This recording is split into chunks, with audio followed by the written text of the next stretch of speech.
ಗಣಪತಿ ಮೂರ್ತಿ ವಿಸರ್ಜನೆ ವೇಳೆ ಕಲ್ಲು ತೂರಾಟ ನಡೆಯಿತು. ಇದರಿಂದಾಗಿ ಇಡೀ ಮದ್ದೂರು ಪಟ್ಟಣ ಒತ್ತಿ ಉರಿದಿದೆ.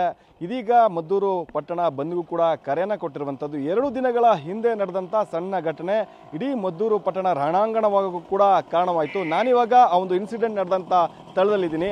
ನೀವು ಕೂಡ ದೃಶ್ಯದಲ್ಲಿ ನೋಡಬಹುದು. 2 ದಿನಗಳ ಹಿಂದೆ ತಮಿಳು ಕಾಲೋನಿಯಲ್ಲಿ ಪ್ರತಿಷ್ಠಾಪಿಸಿದ್ದಂಥ ಗಣಪತಿಯ ಮೂರ್ತಿಯನ್ನು ವಿಸರ್ಜನೆ ಮಾಡೋದಕ್ಕೆ ತಳ್ತಿದ್ದಂಥ ಸಂದರ್ಭದಲ್ಲಿ ಈ ಒಂದು ಸ್ಥಳದಲ್ಲಿಯೇ ಕಲ್ಲು ತೂರಾಟ ನಡೆಯಿತು. ಇದು ಮದ್ದೂರು ಪಟ್ಟಣದ ರಾಮ್ ರಹೀಂ ನಗರ. ಈ ಒಂದು ಪಟ್ಟಣದಲ್ಲಿ 2 ದಿನಗಳ ಕೆಳಗೆ 8 ಗಂಟೆ ಸುಮಾರಿಗೆ ಕಲ್ಲು ತೂರಾಟ ನಡೆಯಿತು. ಇದರಿಂದಾಗಿ ಇಡೀ ಮದ್ದೂರು ಪಟ್ಟಣ ರಣಾಂಗಣವಾಗಿತ್ತು. ಇದೀಗ ಆ ಒಂದು ಘಟನೆ ಏನು ನಡೀತು ಆ ಒಂದು ಸ್ಥಳದಲ್ಲಿ ಕಾಕಿ ಸರ್ಪಗಾವಲಿರುವಂಥದ್ದು ಮಸೀದಿ ಕೂಡ ಇದೆ. ಇಲ್ಲಿಂದಲೇ ಕೂಡ ಕಲ್ಲು ತೂರಾಟ ನಡೆಯಿತು ಅಂತೇಳಿ ಸಾಕಷ್ಟು ಆರೋಪ ಕೇಳಿಬಂತು. ಹೀಗಾಗಿಯೇ ತಪ್ಪಿತಸ್ಥರ ವಿರುದ್ಧ ಕಠಿಣ ಕ್ರಮ ಆಗಬೇಕು ಅಂತೇಳಿ ಈಗಾಗಲೇ ಮದ್ದೂರು ಪಟ್ಟಣ ಬಂದ್ಗೂ ಕೂಡ ಕರೆಯನ್ನು ಕೊಟ್ಟಿರುವಂಥದ್ದು. ಈ ಒಂದು ಏರಿಯಾದಲ್ಲಿ ಹೆಜ್ಜೆಗೂ ಕೂಡ ಪೊಲೀಸರನ್ನು ನೇಮಕ ಮಾಡಿರುವಂಥದ್ದು.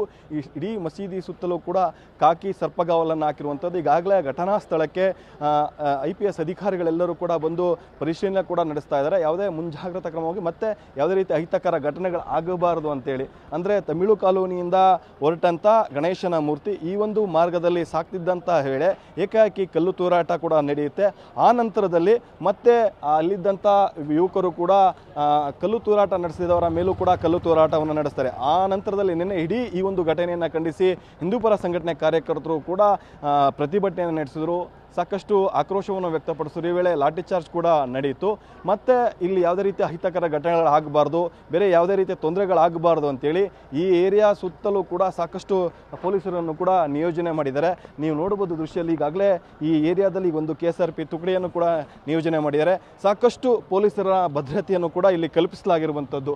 ಇದೇ ಏರಿಯಾದಲ್ಲಿ ಆರಂಭಗೊಂಡಂಥ ಅಂದರೆ ಒತ್ತಿದಂಥ ಕಿಡಿ ಇದೀಗ ಇಡೀ ಮದ್ದೂರು ಪಟ್ಟಣದಲ್ಲೂ ಕೂಡ ಆವರಿಸಿರುವಂಥದ್ದು. ಹಾಗಾಗಿ ಯಾವುದೇ ರೀತಿಯ ಅಹಿತಕರ ಘಟನೆಗಳು ಮತ್ತೆ ಸಂಭವಿಸಬಾರದು ಅನ್ನೋ ನಿಟ್ಟಿನಲ್ಲಿ ಈ ಏರಿಯಾ ಅಂದರೆ ಇನ್ಸಿಡೆಂಟ್ ಎಲ್ಲಿ ನಡೀತೋ ಆ ಒಂದು ಇನ್ಸಿಡೆಂಟ್ ನಡೆದಂಥ ಸ್ಥಳದಲ್ಲಿಯೇ ಹೆಚ್ಚಿನ ಪ್ರಮಾಣದಲ್ಲಿ ಪೊಲೀಸರನ್ನು ಕೂಡ ನಿಯೋಜನೆ ಮಾಡಿರುವಂಥದ್ದು. ಸಾಕಷ್ಟು IPS ಅಧಿಕಾರಿಗಳು, DYSPಗಳು, ಇನ್ಸ್ಪೆಕ್ಟರ್ಗಳು, ಸಬ್ ಇನ್ಸ್ಪೆಕ್ಟರ್ಗಳು ಸೇರಿದಂತೆ ಸಾಕಷ್ಟು ಜನರನ್ನು ಕೂಡ ಇಲ್ಲಿ ನಿಯೋಜನೆ ಮಾಡಿದ್ದಾರೆ. ಮತ್ತೆ ಯಾವುದೇ ರೀತಿ ಇಲ್ಲಿ ಇನ್ಸಿಡೆಂಟ್ಗಳು ಆಗಬಾರದು ಅನ್ನೋ ನಿಟ್ಟಿನಲ್ಲೂ ಕೂಡ ಇಲ್ಲಿ ಸಾಕಷ್ಟು ಬಿಗಿ ಪೊಲೀಸ್ ಬಂದೋಬಸ್ತನ್ನು ಕೂಡ ಕಲ್ಪಿಸಿರುವಂಥದ್ದು. ಕ್ಯಾಮ್ರಾ ಪರ್ಸನ್ ಸಂದೀಪ್ ಜೊತೆ ಪ್ರಶಾಂತ್, TV9 ಮಂಡ್ಯ.